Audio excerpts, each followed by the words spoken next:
Évangile de Jésus-Christ selon saint Matthieu. Matthieu 13, versets 1 à 9. Ce jour-là, Jésus était sorti de la maison et il était assis au bord de la mer. Auprès de lui se rassemblèrent des foules si grandes qu'il monta dans une barque où il s'assit. Toute la foule se tenait sur le rivage.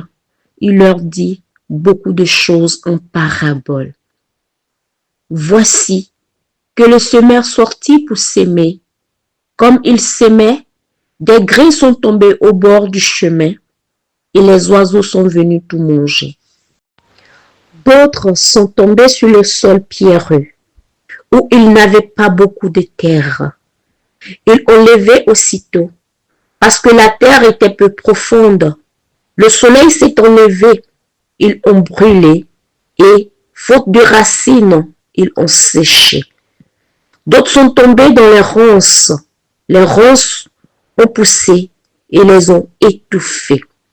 D'autres sont tombés dans la bonne terre et ils ont donné du fruit, à raison de 100 ou 60 ou 30 pour un. Celui qui a des oreilles, qu'il entende. Méditons ce passage de l'Évangile selon saint Matthieu.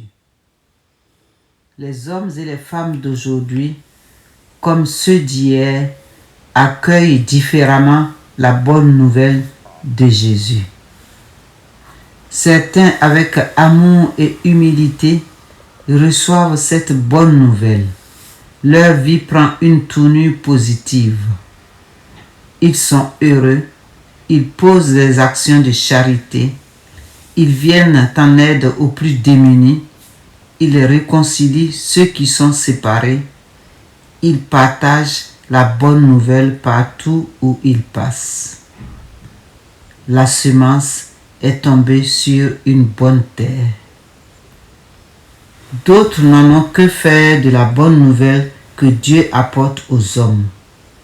Les soucis de la vie les occupent assez. Ils sont insensibles à l'évangile, voire indifférents. Ils ne regardent point le Christ, ils ne savent pas l'aide que celui-ci peut leur procurer. Certains, après avoir écouté de manière accidentelle la bonne nouvelle, ne prennent pas le temps nécessaire pour la méditer, pour configurer leur vie à cette bonne nouvelle. Face à l'évangile de Jésus-Christ, il y a différents types de personnes. Ne condamnons pas ceux qui n'accueillent pas le Christ. Ne condamnons pas les moins réceptifs. Prions pour que Dieu transforme leur cœur, que ces cœurs soient de bons terreaux et que Dieu vienne y loger.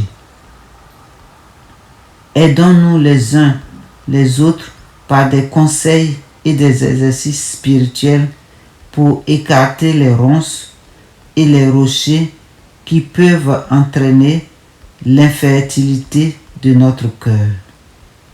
Amen.